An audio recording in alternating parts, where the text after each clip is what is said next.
Operation Viking, also known as the Bruneville Raid, was the code name given to a British combined operations raid on a German radar installation at Bruneville in northern France, which took place on the night of 27–28 February 1942 during World War II. A number of these installations were identified from Royal Air Force aerial reconnaissance photographs during 1941, but their exact purpose and the nature of the equipment that they possessed was not known. A number of British scientists believed that these stations were connected with the heavy losses being experienced by RAF bombers conducting bombing raids against targets in occupied Europe. The scientists requested that one of these installations be raided and the technology it possessed be studied and, if possible, extracted and brought back to Britain for further examination. Due to the extensive coastal defences erected by the Germans to protect the installation from a seaborne raid, it was believed that commando raid from the sea would suffer heavy losses and give sufficient time for the garrison at the installation to destroy the Wurzburg radar set. It was therefore decided that an airborne assault followed by seaborne evacuation would be the most practicable way to surprise the garrison of the installation, seize the technology intact, and minimize casualties to the raiding force. On the night of the 27th of February, after a period of intense training and several delays due to poor weather, a company of airborne troops under the command of Major John Frost parachuted into France a few miles from the installation. The main force then assaulted the villa in which the radar equipment was kept, killing several members of the German garrison and capturing the installation after a brief firefight. A RAF technician with the force dismantled the Wurzburg radar array and removed several key pieces, after which the force withdrew to the evacuation beach. The detachment assigned to clear the beach had initially failed to do so, but the German force guarding it was soon eliminated with the help of the main force.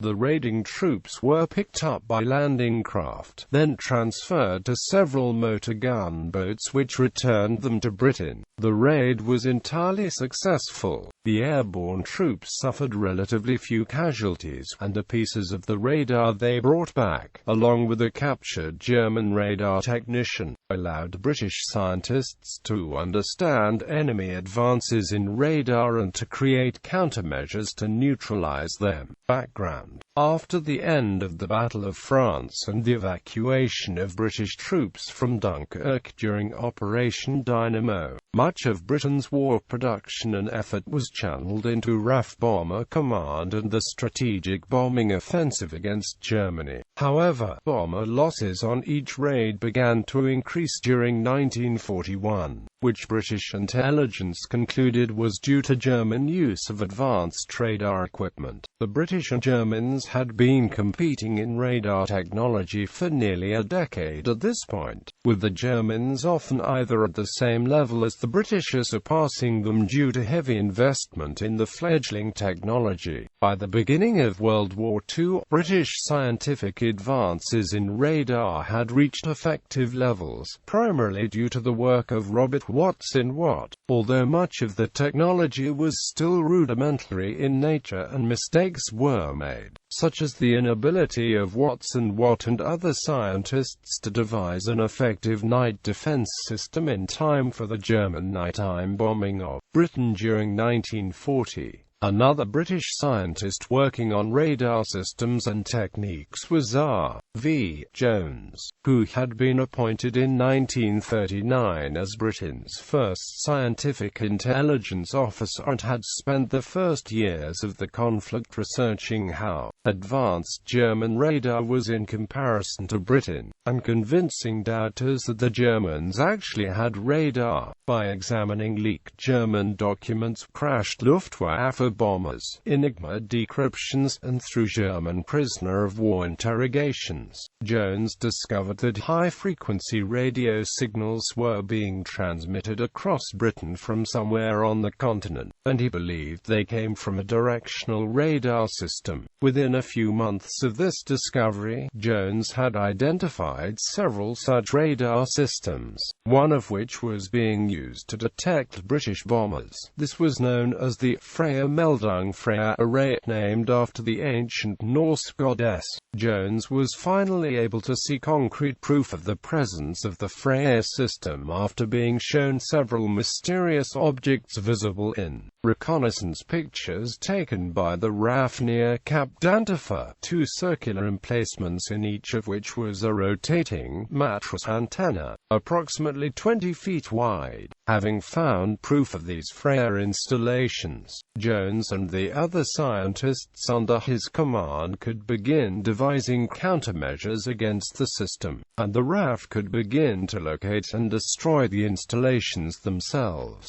Jones had also found evidence of a second part of the Freya setup referred to in Enigma decrypts as Wurzburg, but it was not until he was shown another set of RAF reconnaissance photographs in November 1941 that he learned what Wurzburg was. It consisted of a parabolic antenna about 10 feet in diameter, which worked in conjunction with Freya to locate British bombers and then direct Luftwaffe night fighters to attack them. The two systems complemented each other. Freya was a long-range early warning radar system, but lacked precision, whereas Wurzburg had a much shorter range but was far more precise. Wurzburg also had the advantage of being much smaller than the Freya system and easier to manufacture in the quantities needed by the Luftwaffe to defend German territory. Prelude. In order to effectively neutralize the Wurzburg system by developing countermeasures against it, Jones and his team needed to study one of the systems, or at least the more vital pieces of technology of which the system was composed. Fortunately for them, one such site had recently been located by an RAF reconnaissance Spitfire from the Photographic Reconnaissance Unit during a flight over part of the French-English Channel coast near Le Havre. The site was located on a cliff top immediately north of the village of Bruneval, which was itself 12 miles north of Le Havre, and was the most accessible German radar site that had been located so far by the British. Several other installations were located further inland, in France, and others were as far away as Romania and Bulgaria. A request for a raid on the Bruneval site to capture a Wurzburg system was passed on to Admiral Lord Louis Mountbatten, the commander of Combined Operations. Mountbatten in turn took the proposal to the Chiefs of Staff Committee, who approved the raid after a brief debate. Having received permission to conduct the raid, Mountbatten and his staff studied the Bruneval installation and its defenses, rapidly coming to the conclusion that due to the extensive coastal defenses in the area around the installation, it was too well guarded to permit a seaborne commando raid. They considered that such a raid would result in high casualties among the attacking troops and would not be fast enough to capture the Wurzburg radar before it was destroyed by the Germans. Believing that surprise and speed were to be the essential requirements of any raid against the installation to ensure the radar was captured, Mountbatten saw an airborne assault as the only viable method. On the 8th of January 1942, he therefore contacted the headquarters of 1st Airborne Division and 38 Wing RAF, asking if they were able to conduct the raid. The division's commander, Major General Frederick Browning, was particularly enthusiastic, as a successful operation would be an excellent morale boost to the airborne troops under his command, as well as a good demonstration of the value. The two commanders believed that training by both airborne troops and aircrews could be completed by the end of February. when there would be suitable meteorological conditions for such an operation to take place. Training for the raid was begun immediately, but encountered several problems. 38 Wing was a new unit still in the process of formation, so no. 51 Squadron RAF under Wing Commander Percy Charles Pickard was selected to provide the aircraft and aircrew needed for the operation, although Group Captain Nigel Norman of 38 Wing would remain in overall command. Another problem encountered was the state of training of the unit of airborne troops chosen to raid the installation. During this period, 1st Airborne Division was composed of only 2 parachute battalions, of which only one was fully trained. Browning, wishing to keep 1st Parachute Battalion intact for any larger operation the division might be selected for, ordered 2nd Parachute Battalion to provide a company for the operation. C Company commanded by Major John Frost was selected, but the company had been so recently formed that Frost and many of his men had not yet completed the parachute jumping course. The level of security imposed on the planning for the raid was so high that when Major Frost was first briefed by a liaison officer from the headquarters of 1st Airborne Division, he was informed that his company was to take part in an airborne warfare demonstration for the War Cabinet. He was also informed that C Company would be divided into 4 sections for the exercise, which was contrary to a plan Frost had devised for the exercise and confused him. It was only after Frost raised several objections with a more senior officer at headquarters that he was informed of the intended raid, after which the Major dropped his objections and turned his attention to training the company. The company spent time on Salisbury Plain in Wiltshire, and then travelled to Inverary in Scotland where they underwent specialised training on Loch Fyne, practising night embarkations on landing craft to prepare the company for evacuation by sea after raiding the radar installation. After this, the unit returned to Wiltshire and began carrying out practice parachute drops with the aircraft and aircrews of 51 Squadron. Despite the aircrews having no previous experience in dropping parachutists, these exercises proved to be successful. The company's working up was aided by the creation of a scale model of the radar installation and the surrounding buildings being built by the Photographic Interpretation Unit. During this period, Major Frost was introduced to Commander F.N. Cook of the Royal Australian Navy, who would be commanding the naval force intended to evacuate the company at the completion of the raid, as well as to the detachment of 32 officers and men from No. 12 Commander who would arrive in the landing craft and cover the company as it withdrew from the beach.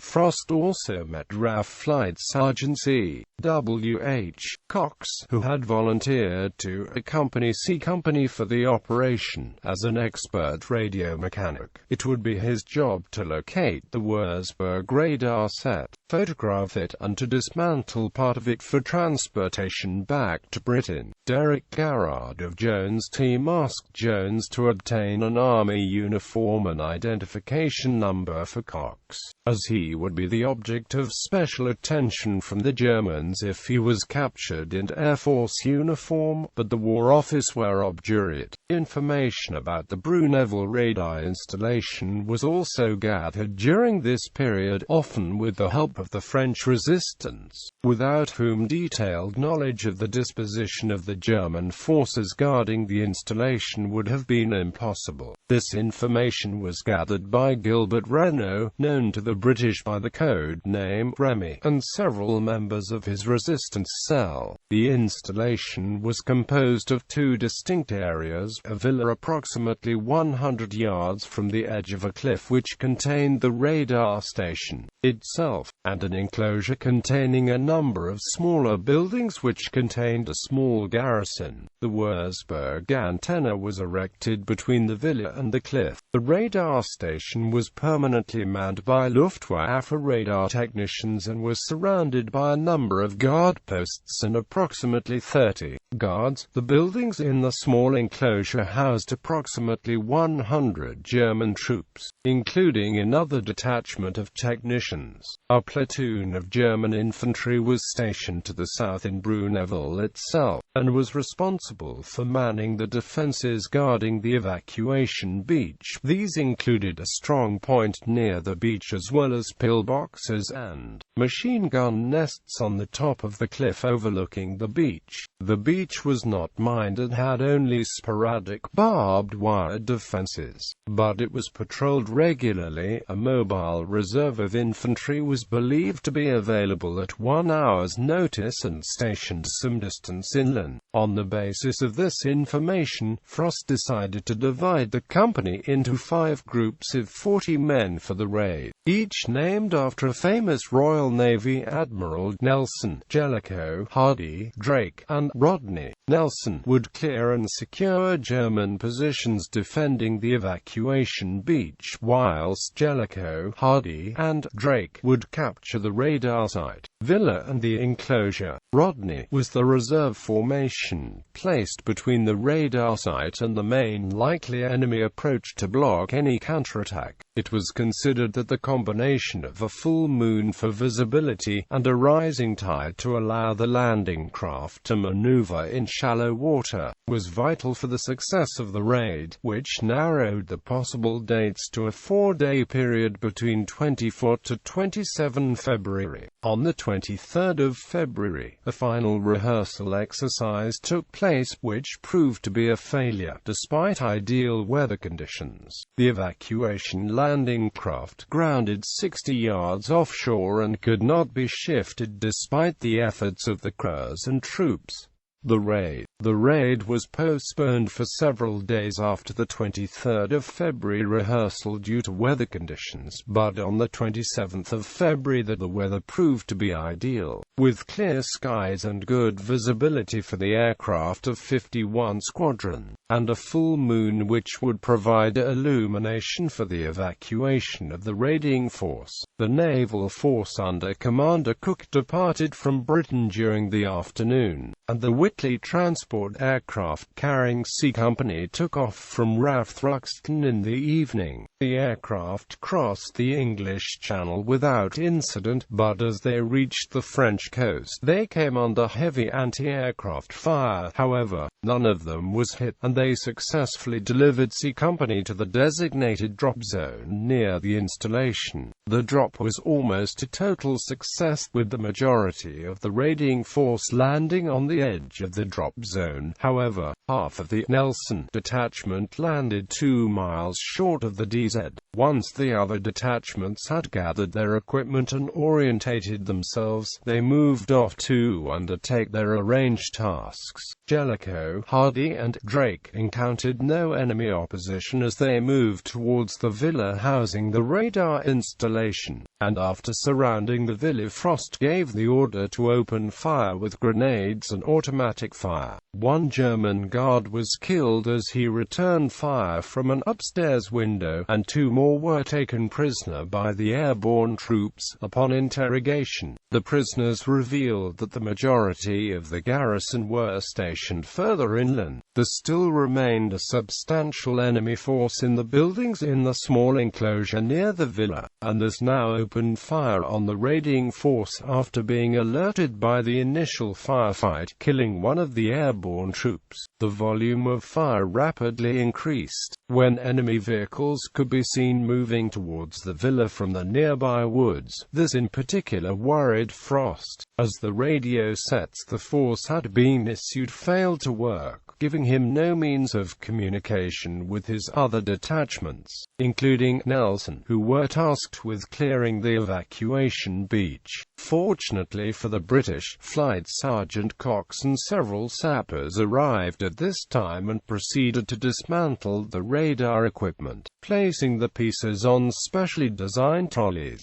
Having secured the radar equipment and under heavy enemy fire, Major Frost gave the order for the 3 detachments to withdraw to the evacuation beach. It became apparent, however, that the beach had not been secured by the understrength Nelson. German detachment when a German machine gun opened fire on the airborne troops, severely wounding the company sergeant major. Frost ordered Rodney and the available men of Nelson to clear the defenses, whilst he led the other 3 detachments back to the villa, which had been reoccupied by enemy troops. The villa was soon cleared of enemy troops once more, and when Frost returned to the beach, he found that the machine gun nest had been destroyed by the misdropped troops of Nelson, avoiding a number of enemy positions. They had reached the beach and attacked the machine gun post from the flank. By this time it was 2:15, but there was no sign of the naval force that was to evacuate the airborne troops. Frost ordered Nelson to guard the inland approaches to the beach and then fired off an emergency signal flare soon after that the naval force was seen approaching. The original plan for the operation had called for 2 landing craft at a time to land on the beach, but this had never been satisfactorily achieved during training. Instead, all 6 landing craft landed at the same time, with the covering troops in the landing craft opening fire on German soldiers gathering at the top of the cliff. This deviation from the original evacuation plan and the enemy fire caused considerable confusion on the beach. Some of the landing craft left the beach overcrowded, whilst others left half empty. However, the radar equipment, German prisoners and the entire raiding force were embarked and transferred to motor gunboats for transport back to Britain. On the return journey, Frost learned that the naval force had received no signals apart from the signal flare, and had spent much of the time hiding from a German naval patrol that had nearly discovered them. The journey back to Britain was uneventful, with the force being escorted by 4 destroyers and a flight of Spitfires. Aftermath. The success of the raid against the Bruneville installation had 2 important effects. First, a successful raid against German-occupied territory was a welcome morale boost for the British public, and featured prominently in the British media for several weeks afterwards. The British Prime Minister, Winston Churchill, took a personal interest in the operation, and on the 3rd of March assembled the War Cabinet to hear from Major Frost and several other officers who had participated in it. Several medals were awarded as a result. On the 15th of May 1942, a special supplement to the London Gazette carried the announcement of 19 decorations. Frost was awarded the Military Cross, Cook the Distinguished Service Cross and Cox the Military Medal. There were 2 other DSCs, 2 Distinguished Service Medals, 1 other MC, 2 further MMs and 9 mentions in dispatches. Wing Commander Pickard was also subsequently awarded a bat to his Distinguished Service Order on the 26th of May. The success of the raid also prompted the War Office to expand the existing British Airborne Forces, setting up the Airborne Forces Depot and Battle School in Derbyshire in April 1942, and creating the Parachute Regiment, as well as converting a number of infantry battalions to airborne battalions in August 1942. The second and most important result of the raid was the technical knowledge that British scientists gained. Examination of the components of the radar array showed that it was of a modular design that aided maintenance and made fixing faults far simpler than on similar British radar models.